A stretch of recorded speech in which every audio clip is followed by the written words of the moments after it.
High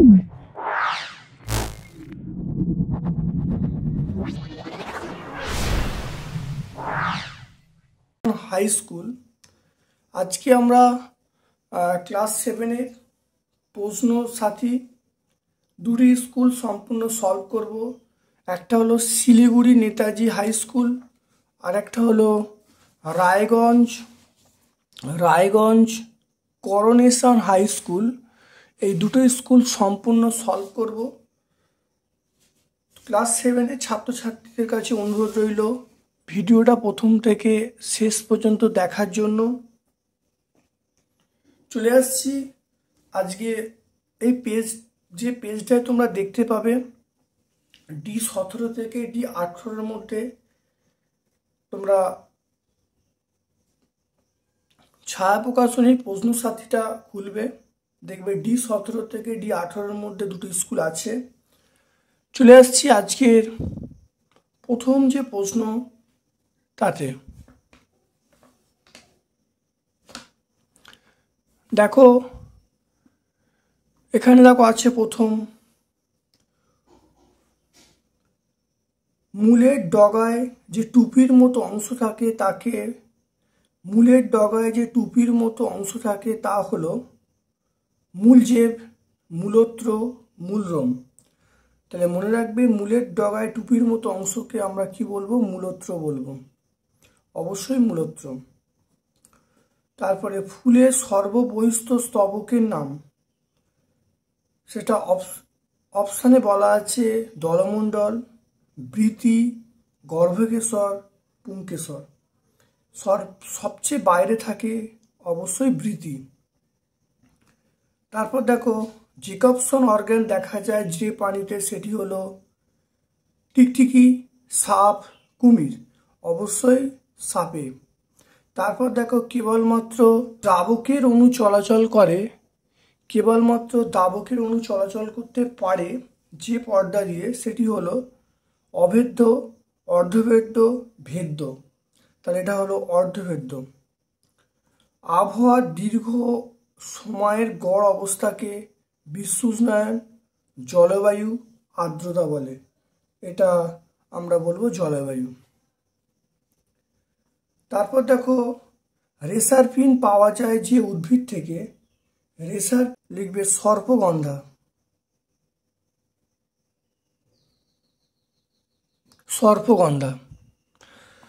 তারপর দেখো ভারতবর্ষে উপস্থিত একটি বায়োডাইভার্সিটি হটস্পট হলো, এটা আমরা কি বলবো? এটা হলো লিখবে সুন্দরল্যান্ড।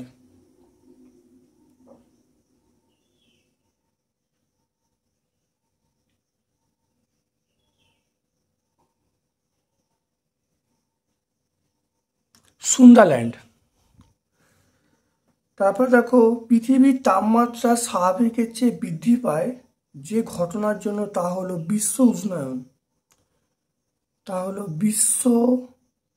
উষ্ণায়ন।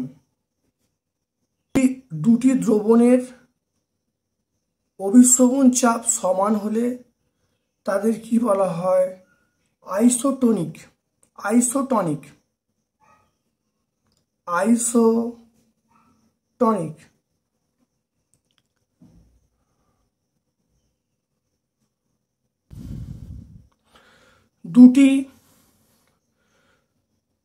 দুটি ফুলের মধ্যে পরাগযোগের ঘটনাকে বলা হয় ড্যাশ। এটা মনে রাখবে, কোশ্চেন একটু ভুল আছে। মনে রাখবে যদি একই গাছ কথা যোগ করে নিই, একই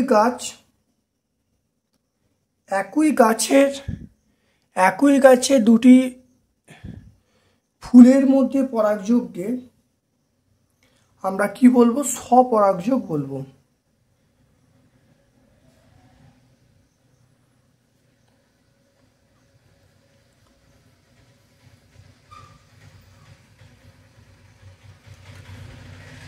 তাহলে একই গাছে দুটি ফুলের মধ্যে পরাগযোগকে বলা হয় স্বপরাগযোগ।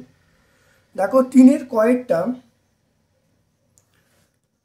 উদ্ভিদের মূলের একটি যান্ত্রিক কাজ, উদ্ভিদের মূলের একটি যান্ত্রিক কাজ, এটা মনে রাখবে।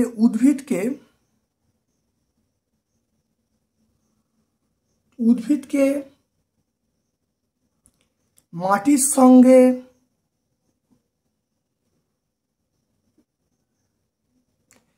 দৃঢ়ভাবে আটকে রাখে।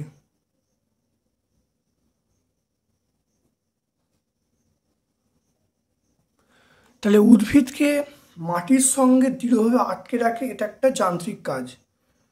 ক্ষয়ের প্রশ্ন দেখো, দুটো গ্রিন হাউস গ্যাসের নাম বলতে বলছে। একটা হলো CO2 আর একটা হলো CH4।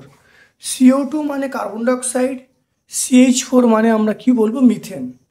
তাহলে CO2 এবং CH4 হলো দুটো গ্রিন হাউস গ্যাসের নাম।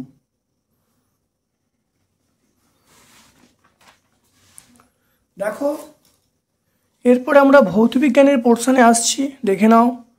আজকে ছায়া প্রকাশনীর প্রশ্নসারটির দুটি স্কুল সম্পূর্ণ সলভ হচ্ছে। তোমরা ভিডিওটা প্রথম থেকে শেষ পর্যন্ত দেখো, অবশ্যই তোমরা ভিডিও থেকে দারুণভাবে উপকৃত হবে। দেখো এখানে আসছি, একটি সপ্রভ বস্তু নয়। অপশান এ সূর্য, অপশান বি জোনাকি, অপশান সি জ্বলন্ত মোমবাতি, অপশান ডি চাঁদ। তাহলে এখানে বিভিন্ন অপশান, বিভিন্ন অপশান দেওয়া আছে। সূর্য, জোনাকি, জ্বলন্ত মোমবাতি এগুলো হলো সপ্রভ বস্তু, কিন্তু চাঁদ এটা সপ্রভ বস্তু নয়। তাহলে আমরা শেষ অপশানটা বা অপশান ঘ ডাক দেবো। তাহলে অপশান ঘ হলো চাঁদ। বর্ণালী সৃষ্টি হয় আলোর যে ধর্মের জন্য। ক বলা আছে প্রতিফলন, খ বলা আছে প্রতিসরণ, গ বলা আছে বিচ্ছুরণ, আর ঘ বলা আছে বিক্ষেপণ। তাহলে অবশ্যই গ হবে বিচ্ছুরণ। ইলেকট্রিক বাল্বের ফিলামেন্ট তৈরি হয় অপশান এ, মানে ক বলা আছে লোহা, খ বলা আছে তামা, গ বলা আছে টাংস্টেন, আর ঘ বলা আছে সোনা। তাহলে অবশ্যই গ হবে টাংস্টেন। তারপর দেখো 2-এর প্রশ্ন দেখে নাও। এলইডির পুরো অর্থ কি বা পুরো নাম কি? দেখো লাইট, এল মানে লাইট, ই মানে আমরা বলবো এমিটিং, ডি মানে ডায়োড। তাহলে লাইট এমিটিং ডায়োড। তড়িৎচুম্বক ড্যাশ এ ব্যবহার করা হয়। তড়িৎচুম্বক আমরা কোথায় ব্যবহার করব? ইলেকট্রিক মোটর,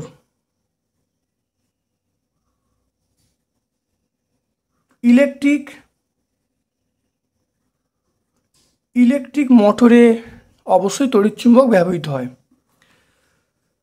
তারপর দেখো সত্য মিথ্যা বলতে বলছি। অতি বেগুনি রশ্মি চোখে দেখা যায়। অতি বেগুনি রশ্মি চোখে দেখা যায়, এটা চোখে দেখা যায় না, তাহলে অবশ্যই এটা মিথ্যা হবে। এটা আমরা কি বলবো? মিথ্যা বলবো। তারপরে দেখো সিনেমার পর্দায় নিয়মিত প্রতিফলন ঘটে, এটা সিনেমার পর্দায় বিক্ষিপ্ত প্রতিফলন ঘটে, তাই এটাও মিথ্যা। তারপর দেখো 4-এর ক বলছে আয়নায় গঠিত প্রতিবিম্বের একটি বৈশিষ্ট্য লিখতে বলছে।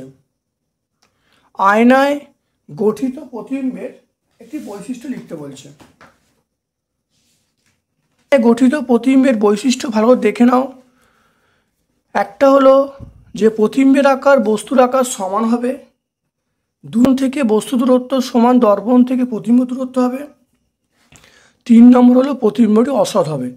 তাহলে এক হলো যে প্রতিবিম্বের আকার বস্তুর আকার সমান হবে, দর্পণ থেকে বস্তু দূরত্ব, দর্পণ থেকে প্রতিবিম্ব দূরত্ব পরস্পর সমান হবে, আর প্রতিবিম্বটি অসৎ হবে।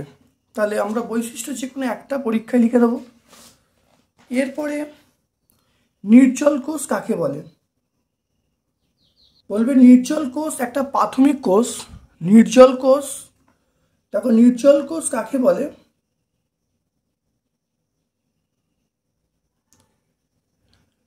নির্জল কোষ বলবে এটা প্রাথমিক কোষ।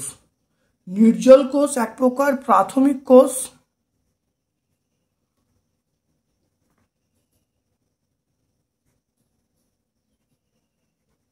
নির্জল কোষ একটা প্রাথমিক কোষ, এটা ব্যাটারি, এটা টর্চের ভেতরে থাকে, এটা মনে রাখবে। তা নির্জল কোষ কাকে বলে বা নির্জল কোষ কি? তাহলে নির্জল কোষ হলো একটা প্রাথমিক কোষ যেটা টর্চের ভেতরে থাকে। তারপরে দেখে নাও আলোর প্রতিফলন, 5-এর কয়েকটা দেখে নাও আলোর প্রতিফলন কাকে বলে? অথবা একটা প্রশ্ন আছে আলোর প্রতিসরণ কাকে বলে? কাকে বলে ভালো করে দেখে নাও, ভালো করে বুঝে নাও। আলোর প্রতিফলন দেখো, আলোর প্রতিফলন দেখতে পাচ্ছ, একটি নির্দিষ্ট মাধ্যমের মধ্য দিয়ে অগ্রসর হয়ে আলোকরশ্মি যদি দ্বিতীয় কোনো মাধ্যমে আপাতিত হয়, তখন আপাতিত আলোকরশ্মির কিছু অংশ আবার প্রথম মাধ্যমে ফিরে আসে। আলোর এই ঘটনাকে আমরা আলোর প্রতিফলন বলবো। একটি নির্দিষ্ট মাধ্যমে মধ্য দিয়ে অগ্রসর হয়ে আলোকরশ্মি যদি দ্বিতীয় মাধ্যমের আপাতিত হয়, তখন আপাতিত আলোকরশ্মি কিছু অংশ আবার ফিরে আসে। আলোর এই ঘটনাকে আমরা কি বলবো? আলোর প্রতিফলন বলবো। অথবা প্রশ্ন ছিল আলোর প্রতিসরণ কাকে বলে? আলোর প্রতিসরণ, আলোকরশ্মি এক সমসত্ব মাধ্যম থেকে অন্য কোনো সমসত্ব মাধ্যমে প্রবেশ করলে দুই মাধ্যমের বিভেদতল থেকে আলোকরশ্মির গতির অভিমুখের পরিবর্তন হয়। আলোর এই ঘটনাকে প্রতিসরণ বলে।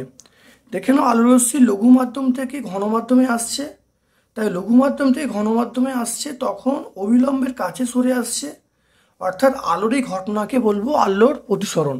অর্থাৎ আলোকরশ্মি এক মাধ্যম থেকে অন্য মাধ্যমে প্রবেশ করলে দুই মাধ্যমের বিভেদতল থেকে আলোকরশ্মির গতির অভিমুখের পরিবর্তন ঘটে। আলোর এই ঘটনাকে আমরা বলছি প্রতিসরণ।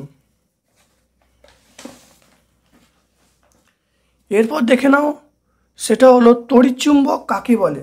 5-এর ক্ষয়েরটা তড়িৎচুম্বক কাকে বলে?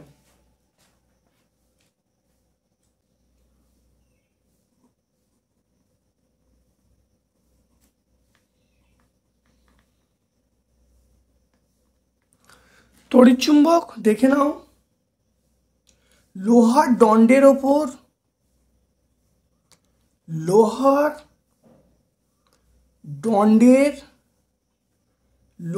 দণ্ডের ওপর অন্তরিত, লোহার দণ্ডের ওপর অন্তরিত তার জড়িয়ে,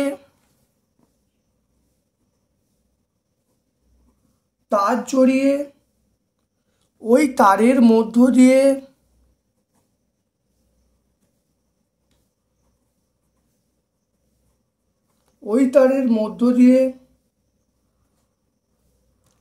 তড়িৎ পাঠালে, ওই তারের মধ্য দিয়ে তড়িৎ পাঠালে দণ্ডটি চুম্বকে পরিণত হয়। দণ্ডটি চুম্বকে পরিণত হয়। আবার তড়িৎ প্রবাহ বন্ধ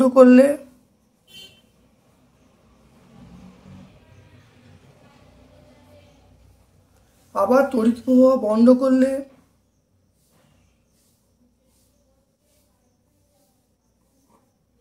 চুম্বকটির চুম্বকত্ব লোপ পায়। এই চুম্বককে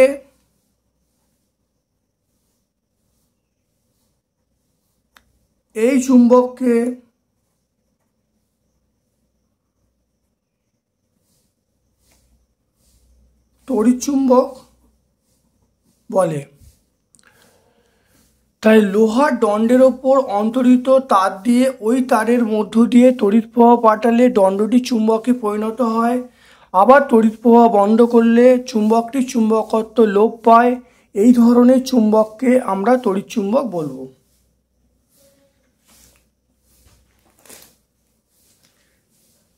তাহলে আজকে আমরা এই 1 নম্বর স্কুলটা সলভ করলাম। রায়গঞ্জ করোনেশন হাই স্কুল, এটা উত্তর দিনাজপুরে অবস্থিত। এটা তোমরা দেখতে পাবে D18, এই পেজ নাম্বারে তোমরা দেখতে পাবে D18। প্রথম প্রশ্ন তোমরা দেখে নাও, সেটা হলো চৌম্বক দৈর্ঘ্য চুম্বকের জ্যামিতিক দৈর্ঘ্যের 1 নম্বর অপশান 50%, 2 নম্বর অপশান 100%, 3 নম্বর অপশান 85%, 4 নম্বর অপশান 15%। তো অবশ্যই 3 নম্বর 85%। বৈদ্যুতিক বাতির ফিলামেন্ট তৈরি হয় 1 নম্বর তামার তার দিয়ে, 2 নম্বর টাংস্টেনের তার দিয়ে, 3 নম্বর নাইক্রোমের তার দিয়ে, 4 নম্বর রূপোর তার দিয়ে। অবশ্যই অপশান 3 নম্বরটা, এই 2 নম্বরটা টাংস্টেনের তার দিয়ে। তারপর দেখো সালোকসংশ্লেষ প্রক্রিয়ায় সৌরশক্তি রূপান্তরিত হয় যে শক্তিতে 1 নম্বর গতিশক্তি, 2 নম্বর স্মৃতিশক্তি, 3 নম্বর রাসায়নিক শক্তি, 4 নম্বর পারমাণবিক শক্তি। তাহলে অবশ্যই আমরা রাসায়নিক শক্তি 3 নম্বরটা বলবো। গুচ্ছমূল দেখা যায় 1 নম্বর অপশান আম, 2 নম্বর পাইন, 3 নম্বর ধান, 4 নম্বর মটর গাছ। অবশ্যই গুচ্ছমূল দেখা যায়, সেটা হলো আমরা বলবো ধান গাছে। তারপর দেখো আছে, তার পরের প্রশ্ন হলো একটি দ্বিবীজপত্রী উদ্ভিদ। 1 নম্বর অপশান বলা আছে ছোলা, 2 নম্বর ভুট্টা, 3 নম্বর গম, 4 নম্বর ধান। তাহলে এটা আমরা কি বলবো? এটা আমরা বলবো ছোলা বলবো। তাহলে 1 নম্বর অপশান ছোলা, 2 নম্বর ভুট্টা, 3 নম্বর গম, 4 নম্বর ধান। এটা আমরা 1 নম্বর অপশান বলবো ছোলা। প্রচ্ছায়া 2-এর 1-একটা দেখো, প্রচ্ছায়া ও উপচ্ছায়া বলতে কি বোঝো দেখে নাও। প্রচ্ছায়া এবং উপচ্ছায়া ভালো করে দেখে নাও। কোনো বিস্তৃত আলোকউৎসের সামনে, কোনো বিস্তৃত আলোকউৎসের সামনে কোনো বিস্তৃত আলোকউৎসের সামনে কোনো অস্বচ্ছ বস্তু রাখলে যে ছায়া সৃষ্টি হয় তার মাঝখানে গাঢ় অন্ধকারাচ্ছন্ন অংশকে প্রচ্ছায়া বলা হয়। প্রচ্ছায়ার অঞ্চল থেকে আলোকউৎসকে দেখা যায় না। তাহলে প্রচ্ছায়া শেখা হলো। প্রচ্ছায়ার বিশেষ বৈশিষ্ট্য হলো প্রচ্ছায়া অঞ্চল থেকে আলোকউৎসকে দেখা যায় না। এরপর দেখো উপচ্ছায়া কাকে বলে। প্রচ্ছায়ার চারপাশে অপেক্ষাকৃত কম অন্ধকারাচ্ছন্ন অঞ্চলকে উপচ্ছায়া বলবো। উপচ্ছায়া অঞ্চল থেকে আলোকউৎসকে কিছুটা দেখা যায়। তাহলে প্রচ্ছায়া কাকে বলে, উপচ্ছায়া কাকে বলে, দুটো শেখা হলো। এরপর দেখো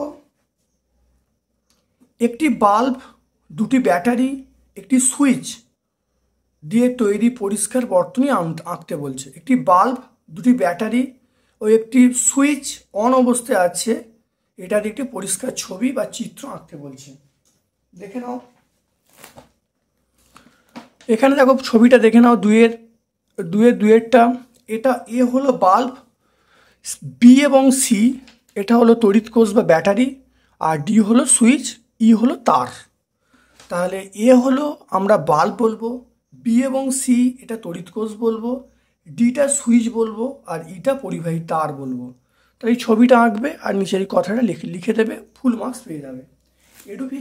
এডুফিজিক্স বাই পিকেজি চ্যানেলের পক্ষ থেকে সকল ছাত্রছাত্রীদের বলছি, তোমরা খুব ভালো করে ভিডিও দেখবে। কেমন লাগছে অবশ্যই কমেন্ট সেকশানে কমেন্ট করবে, তোমরা লাইক করবে, সকল বন্ধুবান্ধবের মধ্যে আমার ইউটিউব চ্যানেল লিঙ্কটা তোমরা শেয়ার করে দেবে। আমরা এবারে ছায়া প্রকাশনের যে প্রশ্ন সাথী সেগুলো সলভ করছি। দুটো করে স্কুল আমরা একটা ভিডিও আকারে প্রকাশ করছি। বিগত দিনে একটা ভিডিও প্রকাশ করেছি, আজকে দুটো স্কুল নিয়ে একটা ভিডিও প্রকাশ করছি। খুব ভালো করে ভিডিওগুলো দেখবে।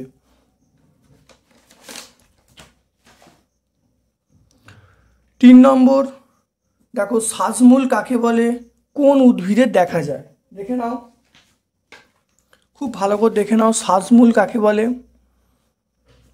দেখে নাও।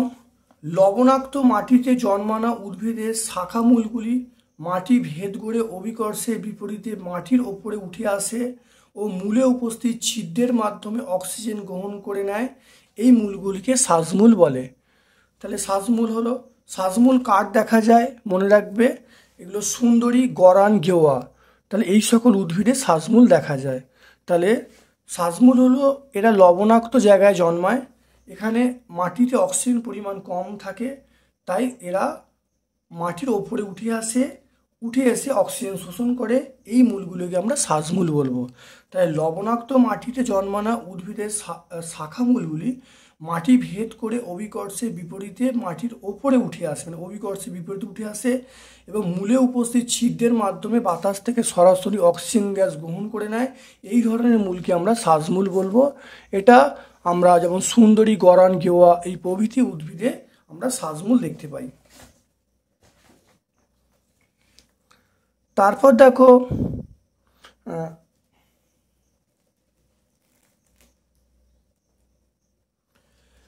একক পত্র যৌগিক পত্রে উদাহরণ দিতে বলছে, দেখে নাও। একক পত্র এবং যৌগিক পত্রে চারেরটা দেখো, একক পত্র যৌগিক পত্রে উদাহরণ দিতে বলছে। একক পত্র আমরা বলবো আম পাতা, তাহলে একক পত্রের উদাহরণ হলো আম পাতা। আর যৌগিক পত্রের উদাহরণ হলো তেঁতুল পাতা।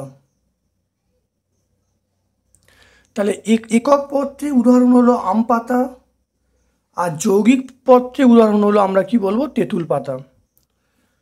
দেখো তড়িৎচুম্বককে, তার পরেরটা 5 নম্বর প্রশ্নটা, তড়িৎচুম্বকের শক্তি কি কি উপায়ে বৃদ্ধি করা যায়।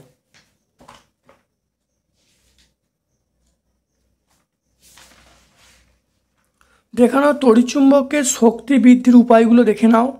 1 নম্বর হলো কুণ্ডলীর পাক সংখ্যা বৃদ্ধি করলে তড়িৎচুম্বকের শক্তি বৃদ্ধি পাবে। 2 নম্বর হলো তড়িৎ প্রবাহ মাত্রা বৃদ্ধি করলে বৃদ্ধি পাবে। 1 নম্বর পয়েন্ট হলো কুণ্ডলীর পাক সংখ্যা বৃদ্ধি করলে তড়িৎচুম্বকের শক্তি বৃদ্ধি পাবে। 2 নম্বর হলো তড়িৎ প্রবাহের মাত্রা বৃদ্ধি করলে অবশ্যই বৃদ্ধি পাবে। তারপর দেখো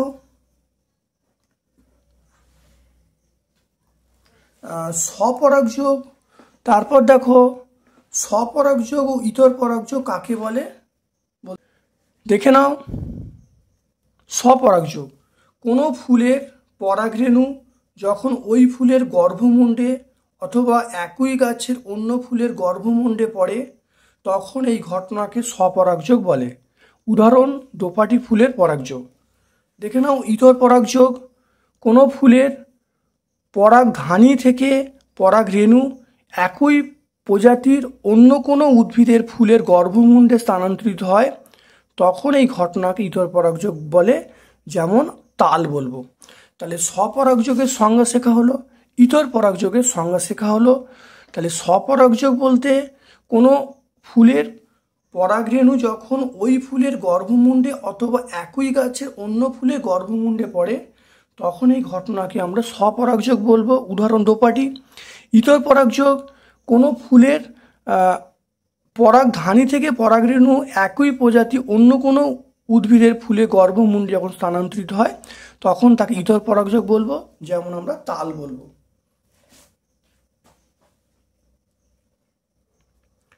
তারপরে দেখো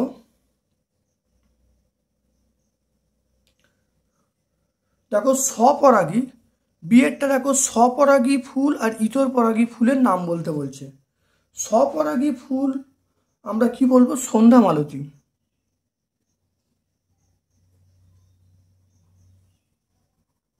স্বপরাগী ফুল আমরা সন্ধ্যা মালতী বলবো, আর ইতর পরাগী ফুল আমরা কি বলবো, পেঁপে বলবো। তাহলে স্বপরাগী ফুলের নাম হলো সন্ধ্যা মালতী আর ইতর পরাগী ফুলের নাম হলো পেঁপে বলবো।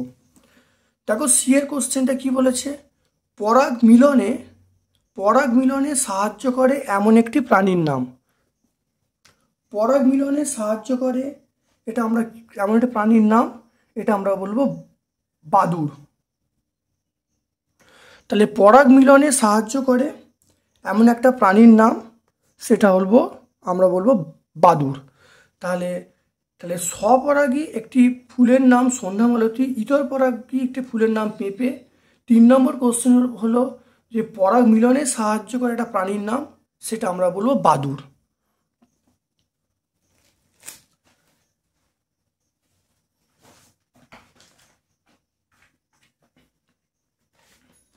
তারপর দেখো 3-2 এরটা আলোকরশ্মি চিত্রের সাহায্যে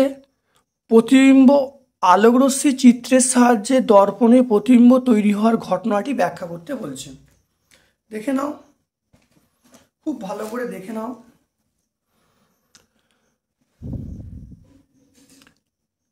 এটা হলো বিন্দু উৎস, বিন্দু উৎস থেকে আগত আলোকরশ্মি। দেখো পি' বিন্দুতে একটা প্রতিবিম্ব তৈরি হয়েছে, এই প্রতিবিম্বটা হলো অসৎ বিম্ব। আলোকরশ্মি দেখো একটা কিউ বিন্দুতে পড়েছে, তাহলে পি থেকে কিউ বিন্দুতে পড়ে এ পথে চলে গেছে, তাহলে গতিপথ হলো পি কিউ এ। পি থেকে আরেকটা আলোকরশ্মি কোথায় পড়েছে, এসে পড়েছে, এসে পড়ে বি এ চলে গেছে, তাহলে এর গতিপথ হলো পি এস বি।